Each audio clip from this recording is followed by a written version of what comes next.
any age and work up to any age. What I like about it is that it works the upper body as well as the lower body.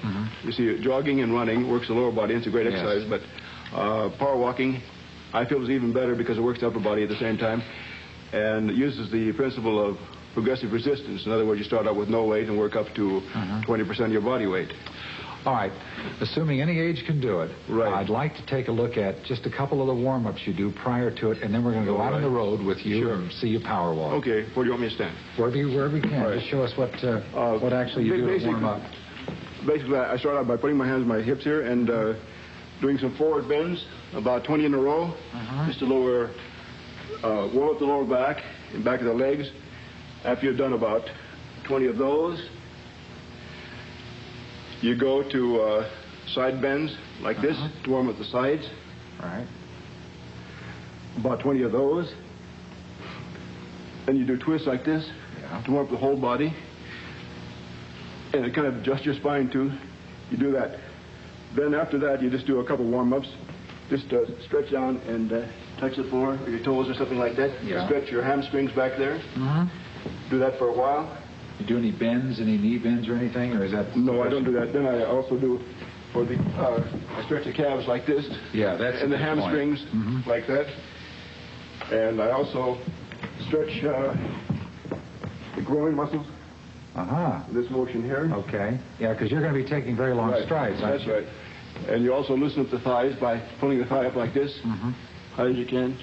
Well, you got me worn out already. That's all you basically need to start going. All right, now that we've got the warm-up out of the way, Glenn Swanson and you went out on the street and did some power walking, and we took our camera along, and let's see what happened. Right, you can describe what you're doing here. Well, I'm walking along there, swinging the arms very vigorously, taking long strides as possible, and I'm doing rhythmic breathing. I'm breathing in for 3 strides, out for 3 strides, in for 3 strides, out for 3 strides. It's very important when you power walk to keep your heels on the ground as long as possible, not to push off with the toes, because your glutes or your buns are your power, like in the Volkswagen, and you push off with those, it gives you the power to exert, to...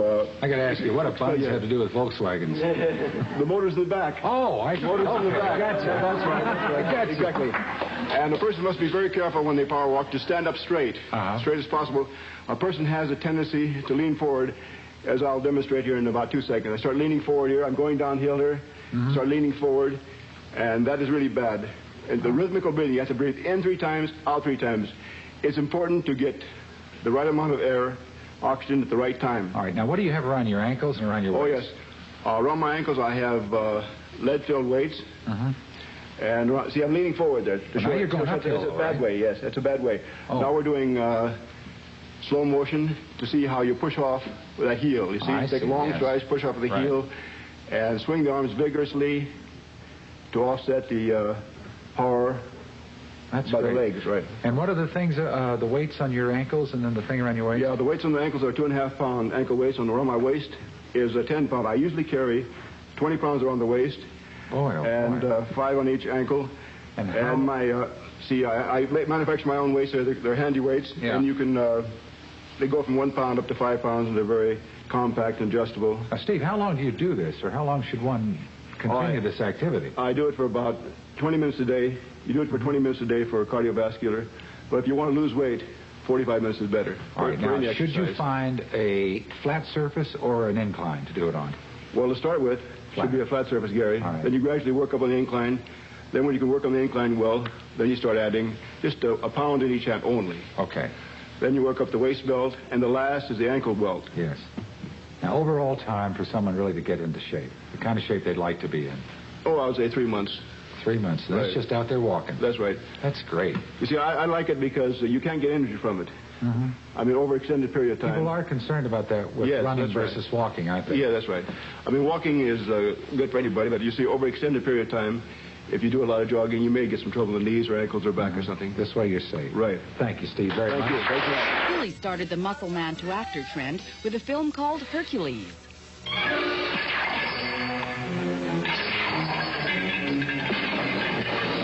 to the studios. They said, yes, we would sign you up for a contract, like we did Tony Curtis or Rock Hudson. But the trouble is you have all those muscles, and what can we do? There's only one picture, say, every 5 years where we'll need you in.